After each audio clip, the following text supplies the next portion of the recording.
Hello friends, मैं हूं advocate Nitish Banka. आप है मेरे YouTube channel let's speak legal पे। आज मैं आपके सामने एक बहुत ही बेहतरीन वीडियो प्रस्तुत करने जा रहा हूं। आज मैं आपको ये बताने जा रहा हूं कि कैसे जो है मेरे एक क्लाइंट के केस में इंटरिम मेंटेनेंस हुई जीरो, यानी बिल्कुल शून्य जो है उसे अब इंटरिम मेंटेनेंस वाइफ साइड को देनी पड़ेगी। देखिए, मैं हमेशा कहता हूं कि इंटरिम मेंटेनेंस एक ऐसी चीज है जो आपके केसेस को लंबा या छोटा कर सकती है। अब अगर वाइफ साइड को अगर हायर इंटरिम मेंटेनेंस बंद गया तो ये जान लीजिए आपके केसेस, एक तो आपके ऊपर फाइनेंशियल बर्डन पड़ेगा और दूसरा वो केसेस लंबे भी चलेंगे, क्योंकि वाइफ जो है अब क्यों सेटल करना चाहेगी, उसके पास कोई मोटिव ही नहीं है सेटल करने का, क्योंकि पैसा उसे वैसे भी मिल ही रहा है। अगर उसका मोटिव पैसा ही है तो वो ऑलरेडी आपसे ले जा चुकी है इंटरिम मेंटेनेंस, जो महीने के महीने आप देंगे वाइफ साइड को। तो हमेशा जो है मेरी हमेशा मैट्रिमोनियल स्ट्रेटेजी ये रहती है कि इंटरिम मेंटेनेंस जो है कम से कम या जीरो हो। अब इस केस में कैसे जीरो हुआ वो हम चर्चा करेंगे। आप कैसे ये चीजें जो है अपने केस में इंप्लीमेंट कर सकते हैं, ये चीज भी आज हम डिस्कस करने वाले हैं थ्रू दिस वीडियो, इस वीडियो के। तो ये वीडियो को पूरा देखिएगा तो मैं आपको जो है स्टेप बाय स्टेप प्रोसेस बताऊंगा। तो सबसे पहले बात कर लेते हैं फैक्ट्स के बारे में। देखिए, फैक्ट्स क्या थे इस केस में। फैक्ट्स ये थे कि हस्बैंड जो है इसमें अराउंड 40,000 रुपए कमाता था और वाइफ साइड जो है वो, उसने कोर्ट को ये दिखाया वो कुछ नहीं कमाती, वो कहीं पे भी काम नहीं करती और उसकी कोई सोर्स ऑफ इनकम नहीं है।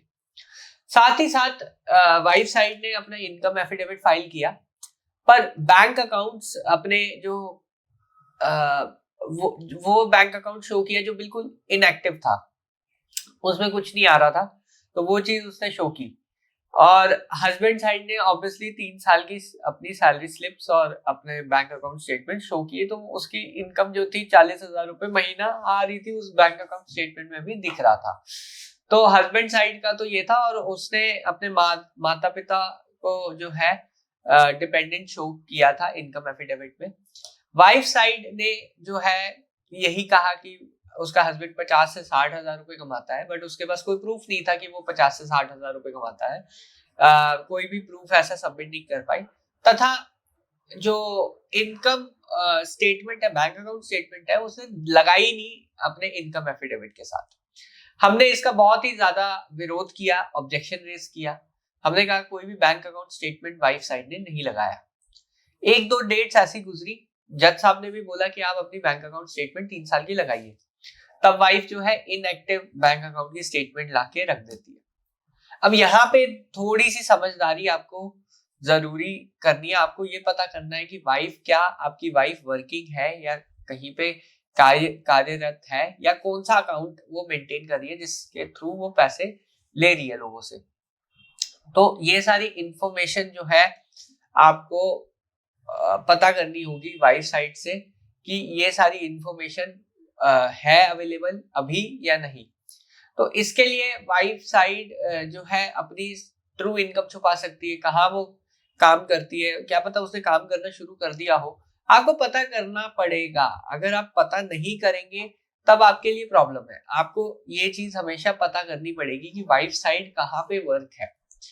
आप इसके लिए डिटेक्टिव हायर करिए या खुद पता करिए, जो भी कीजिए, ये इंफॉर्मेशन आपके लिए बहुत क्रिटिकल है।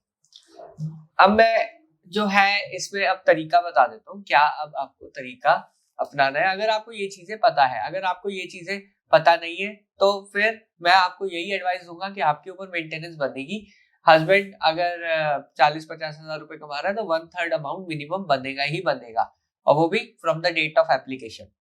तो थोड़ा सा एक्टिव होने की जरूरत है आपको अपने केसेस में, और आपको ये पता लगाना है कि वाइफ जो है वो कहाँ पे वर्किंग है, किधर वो काम करती है।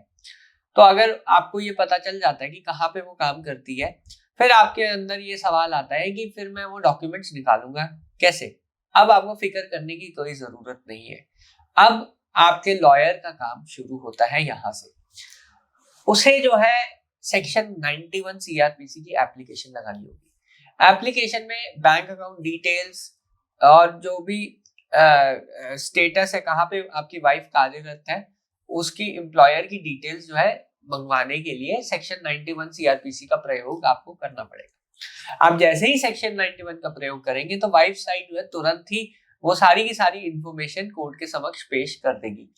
अगर फिर भी वाइफ साइड कोर्ट के समक्ष ये चीजें नहीं लाती तो कोर्ट जो है उसके एम्प्लॉयर या उसके जो बैंक अकाउंट जहां वो मेंटेन कर रही है बैंकर से वो चीजें ऑन रिकॉर्ड आ जाएगी। तो आपको कुछ भी करने की जरूरत नहीं, आपको इलीगल तौर पे जो है डॉक्यूमेंट्स कलेक्ट करने की जरूरत नहीं है, कोई आपको किसी को पैसे वैसे देके डॉक्यूमेंट्स निकालने की जरूरत नहीं है। कोर्ट खुद ही जो है ऑफिशियल तरीके से डॉक्यूमेंट्स निकलवा देगा।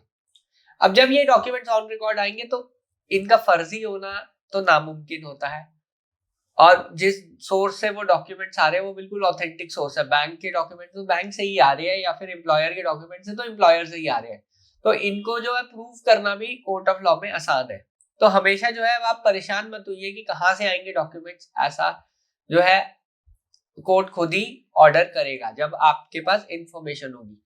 तो ओनली थिंग आपको जिस पे काम करना है कि इंफॉर्मेशन, आपको जानकारी होनी चाहिए कि वाइफ जो है कहाँ पे कार्यरत है, कहाँ पे उसका एम्प्लॉयर है, कहाँ पे वो बैंक अकाउंट मेंटेन कर रही है, और एटलीस्ट कुछ मोटा मोटा पता कर लीजिए कि कितना पैसा वो कमा रही है। अभी मैंने 2-3 केसेस में ऐसे किया है। एक केस में वाइफ की सैलरी 20,000 से 30,000 हो गई, तब मैंने सेक्शन 91 सीआरपीसी यूज किया। एक में एक जो केस था उसमें वाइफ साइड जो है उसे छुपा लिया था कि वो काम नहीं करती है, और बाद में उसे कई जॉब जो है ज्वाइन कर ली थी और कोर्ट को दिखाया नहीं, तब भी मैंने सेक्शन 91 यूज करके वो चीज ऑन रिकॉर्ड लाई।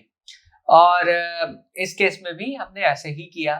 तो एंड में क्या हुआ, ऑर्डर आपके सामने है, इंटरिम मेंटेनेंस पूरी तरह डिसमिस कर दी जज ने बोला कि देखिए वाइफ जो है कमाती, उसने डिस्क्लोज नहीं किया, उसके अकाउंट में 6-7 लाख रुपए की एंट्री है, और इससे यही प्रतीत होता है कि उसके पास जो है सोर्स ऑफ इनकम है और जो उसने जो है दिखाया नहीं है। अब इस केस में आप 340 सीआरपीसी इस स्टेज पे आप मूव भी कर सकते हो। जब ये सारी डिटेल्स आ जाती है आप 340 सीआरपीसी मूव कर दीजिए। और देखिए मैट्रिमोनियल केसेस में ऑब्जेक्टिव आपका सेटलमेंट ही होना चाहिए, तो ट्राई कीजिए इस पॉइंट पे आप सेटल करने की कोशिश कीजिए।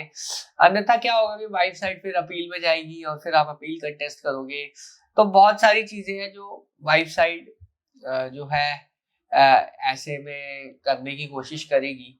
तो वो चीज को अवॉइड करने के लिए अब आपको मीडिएशन में अगर आप रेफर करना चाहे केस को, आप रेफर करके केसेस को सेटल करवा लीजिए, वो ज्यादा बेटर रहेगा, क्योंकि आपने जो है इंटरिम मेंटेनेंस जो है कम से कम करने की कोशिश की और कम भी हो गई या जीरो भी हो गई, तो आपका केस जो है आपके फेवर में आ जाएगा।